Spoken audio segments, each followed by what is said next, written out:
Well, hello, dragons. Hey, here we are again, back for another little bit of story time. If you remember, we're reading Junie B. Jones and the Stupid Smelly Bus. Yesterday we read chapters 1 and 2. Today we're reading chapters 3 and 4.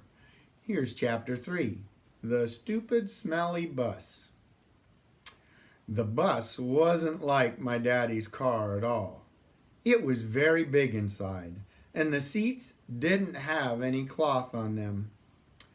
The little curly girl was sitting near the front, and so I tapped on her. "Guess what?" I said. "My mother said for me to sit here." "No," she said. "I'm saving this seat for my best friend, Mary Ruth Marble." Then she put her little white purse on the place where I was going to sit. And so I made a face at her. "Hurry up and find a seat, young lady," said Mr. Wu. And so I quick sat down across from the curly mean girl, and Mr. Wu shut the door. It wasn't a regular kind of door, though. It folded in half, and when it closed, it made a whooshy sound. I don't like that kind of door. If it closes on you by accident, it will cut you in half, and you will make a big squishy sound. The bus made a big roar, then a big puff of black, smelly smoke came out the back end of it. It's called bus breath, I think. Mr. Wu drove for a while, then the brakes made that loud, screechy noise again. I covered my ears so it couldn't get inside my head. 'Cause if loud, screechy noises get inside your head, you have to take an aspirin. I saw that on a TV commercial. Then the bus door opened again, and a dad and a boy with a grouchy face got on. "This is Jim," he said. "I'm afraid Jim isn't too happy this afternoon." The dad kissed the boy goodbye, but the boy wiped it off his cheek. Jim had on a backpack. It was blue. I love backpacks. I wish I had one of my very own. One time I found a red one in a trash can, but it had a little bit of gushy on it, so Mother said no. Jim's backpack had lots of zippers. I touched each one of them. 1, 2, 3, 4, I counted. Then I unzipped one. "Hey, don't!" yelled Jim. He zipped it right up again. Then he moved to the seat in front of me. I don't like Jim. After that, the bus kept stopping and starting, and lots of kids kept getting on. Loud kids. And some of them were the kind who looked like meanies.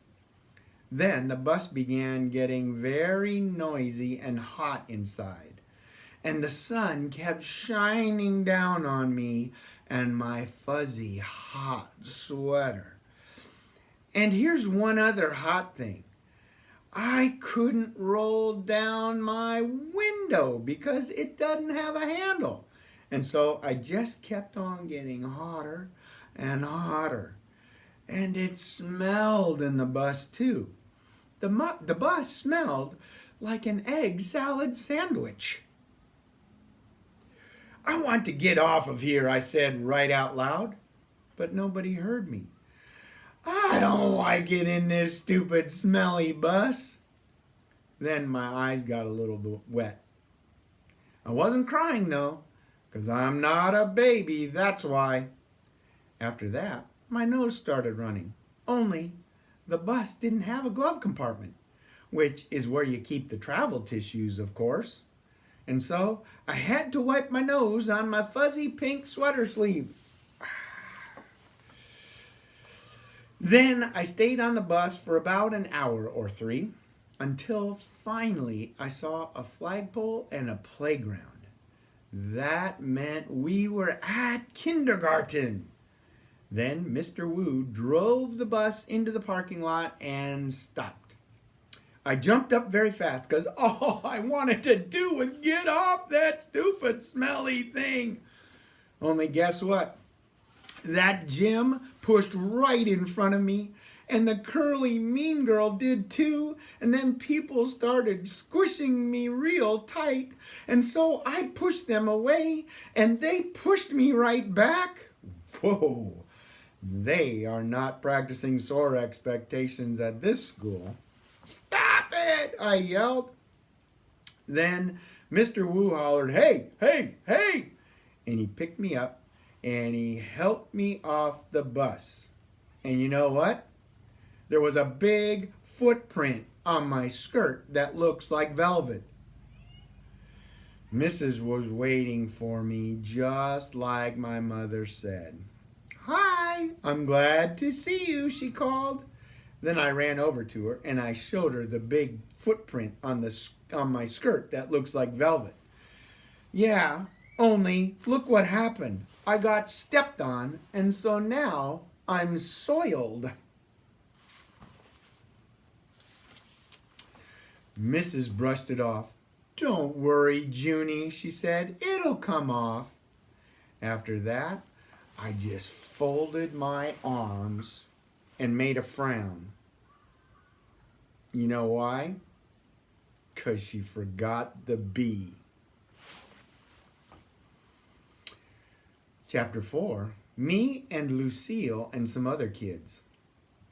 Some of the other kids turned out to be in my class too. One of them was that Jim. That Jim I don't like. Mrs. made us line up. Then we followed her to our room. Its name is Room 9. There were other kids waiting by the door. When Mrs. unlocked it, everyone squeezed in all at once. Then Jim stepped on my new shoe. He made a scratch on my shiny toe. And it's the kind of scratch that licking won't fix. Hey, watch it, you dumb Jim, I hollered at him. Mrs. bent down next to me. Let's try to use our quiet voice while we're in school, she said. I nodded nicely. I don't want that Jim, I said in my quiet voice. After that, Mrs. clapped her hands together very loud. I want everyone to find a chair and sit down as fast as you can, she said. That's when I ran to the table with the red chair. Only guess what? There was already someone sitting there, a girl with little red fingernails. And so I tapped her on her and said, I would like to sit there, I think. No, she said, I am.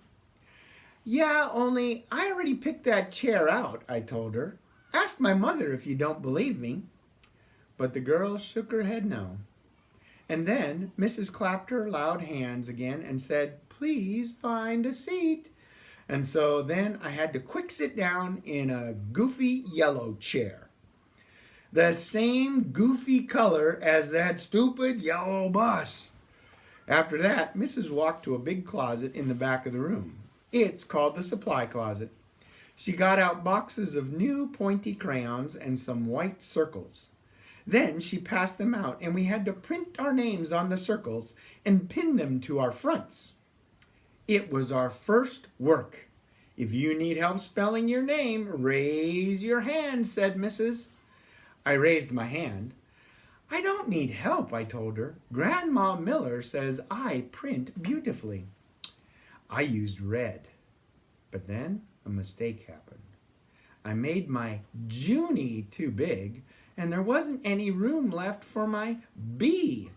And so I had to squish it very teeny at the bottom. I don't like this stupid dumb circle, I said. Mrs. made the shh sound and gave me a new one. Thank you, I said nicely.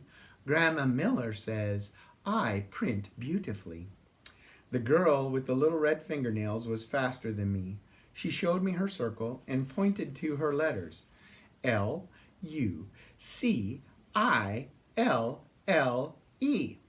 That spells Lucille, she said.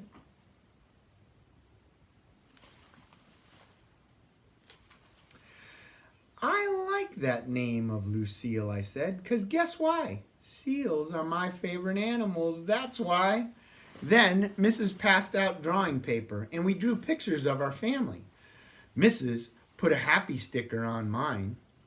It was very good, except I made my father too teeny, and Mother's hair looked like sticks. After that, Mrs. took our class on a walk around the school. Everyone had to find a buddy to walk with. My buddy was Lucille. We held hands. The boy I can beat up was right in front of us. His buddy was that Jim. That Jim I don't like. The first place we walked to is called the Media Center. My mother calls it a library. It's where the books are. And guess what? Books are my favorite thing in the whole world. Hey, there's a jillion of them in here, I hollered, feeling very excited. I think I love this place. The librarian bent down next to me. She said to use my quiet voice. Yeah, only guess what? Right now, I just like the kind of books with pictures. But Mother says when I get big, I'm going to like the kind with just words. And also stewed tomatoes. The boy I can beat up said, shh. I made a fist at him. Then he turned around. After that, we went to the cafeteria. The cafeteria is where kids eat lunch, except not when you're in kindergarten. I said, it smells yummy in here, just like paschetti and meatballs. Then Jim turned around and held his nose. P.U. I smell you, he said. Lucille laughed very hard. And so I stopped holding her hand. The next place we went to was the nurse's office. It was very cute in that place. There are 2 little beds where you get to go lie down, and 2 little blankets that are the color of plaid. Our nurse doesn't look like a nurse. She doesn't wear white clothes and white shoes. Our nurse just looks like a regular person. Lucille raised her hand. My brother said that last year he came here and you let him take off his shoes and he got a drink of water in just his socks. That Jim turned around again. P.U. I smell your feet, he said to Lucille. This time Lucille stuck her tongue out at him. After that, we held hands again. That is the end of chapter 4. Let's see what we're going to read tomorrow. Chapter 5 is called The Principal. Oh, I bet that's going to be a great chapter. And chapter 6 is called A Good Hider. Well, dragons, that's our time today. I hope you enjoyed reading chapters 3 and 4 of Junie B. Jones and the Stinky Smelly Bus. I can't wait to read with you again tomorrow. And remember, I love you. I want you to be successful. That will not change.